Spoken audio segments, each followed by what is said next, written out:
Bienvenue dans le dernier numéro de la semaine de la Brève sportive. Les Éléphantos connaissent désormais leur adversaire pour la prochaine Coupe du Monde U17 de la FIFA prévue au Qatar. Qualifié après sa victoire lors de la deuxième journée de groupe de la CAN U17 actuellement disputée au Maroc, la sélection ivoirienne hérite du groupe E à l'issue du tirage au sort effectué le jeudi 21 mai à Zurich en Suisse.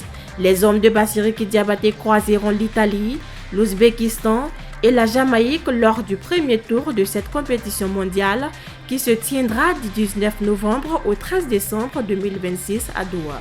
Pour rappel, les Éléphantos seront face à l'Égypte le dimanche 24 mai en quart de finale de la CAN U17.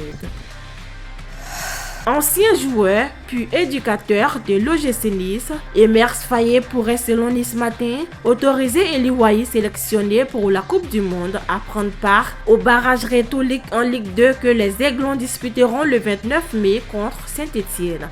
Dans ce cas, l'attaquant ivoirien rejoindrait que le 2 juin 2026 le groupe en préparation à Paris. Une arrivée tardive qui pourrait priver Wahi du match France-Côte d'Ivoire prévu le 4 juin en préparation de la Coupe du Monde 2026.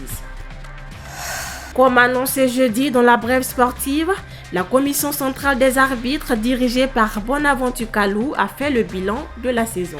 Et contrairement au tableau dépeint sur les réseaux sociaux, seulement 12 plaintes sur des fautes techniques d'arbitrage et récusations d'arbitres ont été enregistrées par la commission sur 964 matchs organisés. Un ratio satisfaisant pour la commission qui a tenu à répondre aux accusations de corruption brandies par plusieurs acteurs du milieu par le truchement de son président.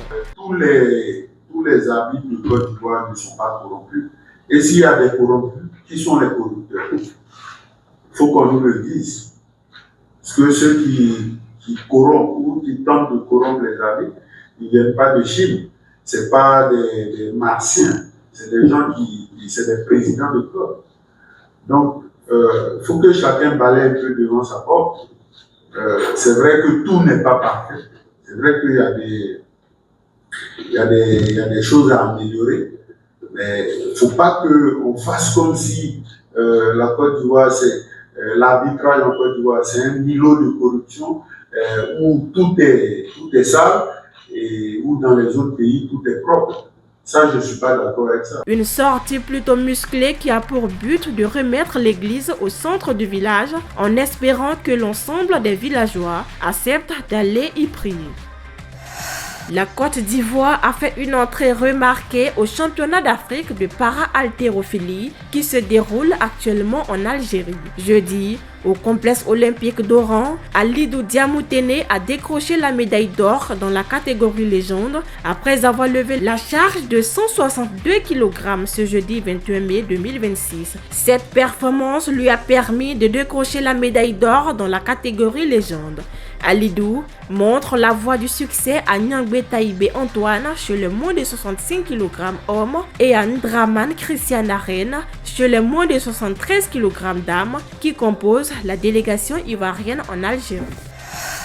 Conduite par le ministre d'État Kobena Kwasi Adjoumani, une délégation ivoirienne prend part à Kigali aux journées de l'investisseur organisées en marge de la Basketball Africa League. Autour de NBA Afrique, décideurs politiques, investisseurs et responsables sportifs échangent sur les opportunités économiques offertes par le secteur sportif sur le continent. À travers cette participation, la Côte d'Ivoire met en avant sa stratégie de modernisation des infrastructures sportives, de promotion des partenariats publics-privés et de renforcement de l'attractivité des investissements. La phase finale de la BAL 2026 se tient du 22 au 31 mai 2026 à Kigali.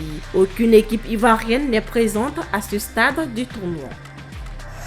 Le milieu de terrain des éléphants, un sujet qui fait rage. Si Emers Faye a avoué bénéficier du match des légendes pour étoffer sa liste de réservistes, il n'a pas pu passer à côté de ce numéro 10 au toucher de velours. À vous de décliner son identité.